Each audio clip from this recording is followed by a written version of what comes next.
पेट के रोगों की दूसरे वीडियो में आपका स्वागत है मित्रों।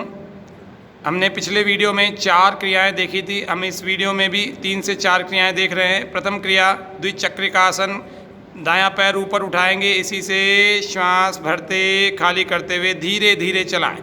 जिनको पेट की समस्याएं हैं, जिनको कमर की समस्याएं हैं, जिनके थाई बटक्स इम्बैलेंस है, किसी के थाई और बटक्स बहुत बड़े बड़े हो जाते हैं या किसी कमज़ोर व्यक्ति के अंदर धंसे रह जाते हैं, उनको लाइपोसक्शन और इम्प्लांटेशन कराने की लोग सलाह दे देते हैं। वो लोग करवा के भी आ जाते हैं, सिलिकॉन लगवा के आ जाते हैं, कुछ पिघला करके आ जाते हैं। बहुत तरह तरह से समस्याएं बहुत रहती हैं और पेट भी ठीक नहीं रहता। इन सब चीज़ों को केवल एकमात्र इन शरीर सौष्ठव के 8 अभ्यासों से हम ठीक रख सकते हैं। और उल्टी साइकिल चलाएंगे और दूसरी ओर धीरे धीरे पूरा आगे तक, पूरा पीछे तक, पीछे भी पूरा लाइन, आगे भी पूरा लाइन, इस प्रकार से ये द्विचक्रिकासन का अभ्यास कर रहे हैं। विश्राम, वापस नीचे, इस तरह से हमें 50-50 बार यदि चलाएंगे, 50-50 बार यदि चलाएंगे प्रतिदिन सुबह प्रातःकाल आपको खाली पेट ही ये सारी क्रियाएं करनी है, तो हमारा पेट तो अच्छा रहेगा ही। पेट अच्छे रहने के अलावा भी हमारे थाई और बटक्स वापस अच्छे एक स्वस्थ व्यक्ति की भांति बनते चले जाएंगे। अगली क्रिया को हम देख रहे हैं। अगला आसन पवन मुक्तासन। पवन मुक्तासन को दायां पैर ऊपर उठाएं, दोनों हाथों को इंटरलॉक करके घुटने के थोड़ा नीचे के भाग से पकड़ें, श्वास बाहर फेंकें और घुटने को अधिकतम अपने वक्षस्थल से लगाने की कोशिश करें। दूसरा वाला पैर बिल्कुल सीधा होगा, दोनों पैर सामने पंजे तने हुए होंगे। और जिनको सर्वाइकल स्पॉन्डिलाइटिस की प्रॉब्लम नहीं है, धीरे धीरे श्वास पूरा बाहर फेंक कर पेट को बिचका करके गर्दन ऊपर उठाएं।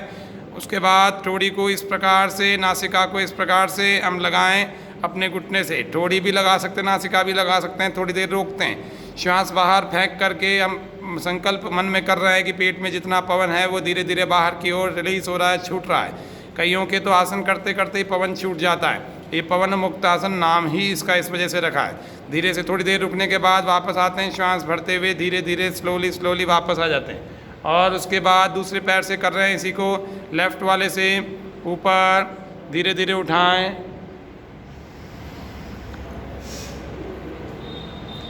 और इसी प्रकार से रोकें और फिर श्वास बाहर फेंक करके पेट को बिचकाएं, गर्दन ऊपर उठा करके इसको रोकते हैं। इसको भी थोड़ी देर रोक करके रखते हैं और फिर धीरे धीरे नीचे आ जाते हैं। हम आपको संक्षिप्त में बता रहे हैं, आप लोग रोकिएगा। प्रतिदिन 5-5, 10-10 अभ्यास इसके एक आसन के हमें करने हैं। 5 बार एक पैर से, 5 बार दूसरे पैर। इसी प्रकार से दोनों को इकट्ठा ले आएँ, कलाई से हाथ को पकड़ेंगे और कलाई से, पंजों से नहीं, कलाई से पकड़ेंगे।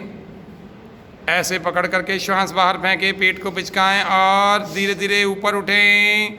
जिनको सर्वाइकल स्पॉन्डिलाइटिस का, गर्दन का दर्द, कंधों का दर्द नहीं है, वे ही लोग ऊपर उठेंगे, अन्यथा बाकी लोग नहीं उठें। और बीचों बीच दोनों घुटनों के बीच में अपने ठोड़ी को, अपने नासिका को स्पर्श कराते हैं, बीचों बीच फिट कर देते हैं। और उसके बाद पवन मुक्तासन का झूला चलाएंगे आगे और पीछे। इसी से आगे पीछे रीढ़ की हड्डी की इस प्रकार से अच्छे ढंग से मसाज होती है। पूरे आगे और पीछे चलते रहें, श्वास बाहर छोड़ने के और भरने के साथ में चल रहे हैं।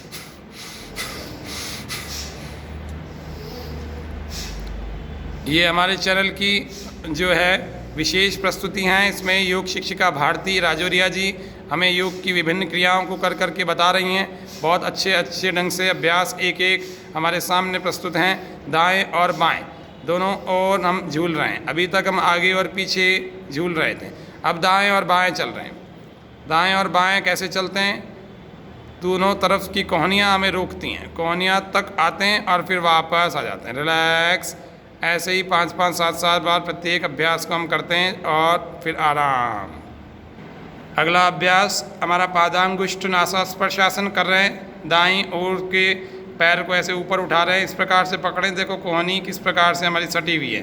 दूसरे से श्वास बाहर फेंकें और पेट को बिचका देवें। धीरे धीरे इस नासिका को अंगूठे से ऐसे स्पर्श कराते हैं। इसको पादांगुष्ठ नासास्पर्शासन कहते हैं। पैर के अंगूठे को नासिका से स्पर्श करते हैं, इसी को पादांगुष्ठ नासास्पर्शासन। थोड़ी देर रोक कर रखते हैं, श्वास बाहर छूटा हुआ है। और फिर श्वास भरते हुए धीरे धीरे वापस ले जाएं और रिलैक्स हो जाएं। इसी तरह से दूसरे पैर से भी हम कर रहे हैं। श्वास बाहर, दूसरा पैर सीधा रखें बिल्कुल और पेट को पिचका करके नासिका के स्पर्श कराएंगे इस अंगूठे को। थोड़ी देर रुकें और विश्राम, वापस आ जाएं। इस प्रकार से पेट को ठीक रखने के, पाचन तंत्र को अच्छा सक्रिय रखने के हमने आसन किए। अगले वीडियो में मिलेंगे।